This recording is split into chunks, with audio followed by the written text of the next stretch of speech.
geerida xasuusnow haddaad geerida xasuusantay waa toosnaa waayo geerida garan maysid gaadhigaa ka horeeya inuu shilku geli tareelle inuu kaaga kor mari garan maysid geerida xasuusnow qiyaamuhu yuu kaa libdhin haddaad qiyaamaha ilowdo adduunuunu hortaada yaallo waagu markuu beriyo barnaamijkaad la soo kacdaa inuu yahay adduunuun hadduu noqdo oo aad ilowdo alxamdu lilaahi aladii axyaana bacda maa amaatana wa ilayhi nushuur qofka mu'minkii markuu soo kaco wuxuu xasuustaa in jaanis kale la siiyey waxaa mahadleh ilaaha nafta igu soo celiyey geeri dabadeed isaguna loo noqonayo wa ilayhi nushuur qiyaamaha ilaabina aayadku waxay kaloo ina farayaan waxyaabaha lagu toosnaaday asbaabta waxaa ka mid a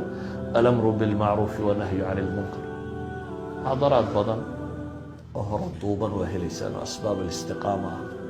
ama asbaab athabaati cala diin labaduba iyagoo duuban bay ku jiraan nadka ilaahay waxaan ka baryayaa subxaanahu watacaala annaga iyo idinkaba dembigeenna inuu dhaafo dembigii waalidkeen dhaafo intaynu ka naxayna dembigooda inuu dhaafo ubadka iyo caruuraa iyo haweenkan ilaahay inoo toosiyo dalkeenna iyo dadkeenna dad quman in alla ka dhigo dantooda aakhir iyo adduunba in rabbi tusiyo kuwii toosnaada ee jidka toosan ku toosnaada in rabbi inaga yeelo dariiqa toosnida in rabbi ina xasuusiyo iyo jidka lagu toosnaanayo inuu rabbi kuwa diinta ku sugma inaga yeelo nebi moxamed calayhi salaatu wasalaam baa ku ducaysanaya ilaahu qalbigayga diinta ku sugay inta rabbi diinta qalbigooda ku sugay rabbi inaga yeelo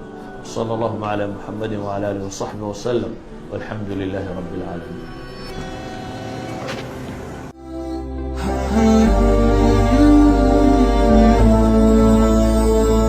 يا